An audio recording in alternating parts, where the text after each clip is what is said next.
Hello, friends. This Sunday is the solemnity of our Lord Jesus Christ, King of the universe, more commonly known as Christ the King. And as I think about this feast, I think it's becoming increasingly important in our own day and age. Why is that? Because so often we have a tendency to dethrone Christ, not to allow him to reign in our hearts, or to relegate him to just a portion of our lives, and really not have his kingship, his reign, suffuse us throughout our lives. I had this incident in class a couple days ago. We were talking about Mass attendance, and we were talking about especially Mass attendance on holy days of obligation. The boys were somewhat incensed, angry that we have to come to school on holy days of obligation because that way they go to Mass. We have a school Mass for them.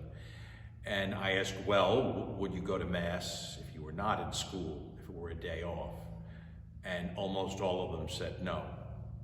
And one of them said something that has stayed with me, very disturbing to me. I think it's unfortunately very accurate, but he said, Brother Steve, you have to understand, the faith is your life, religion is your life. For me, it's just a hobby. And I thought to myself, a hobby? I totally get that on our busy lives we can sideline Jesus, that he really does not reign in our hearts and in our lives, and that we don't give him the time that we ought.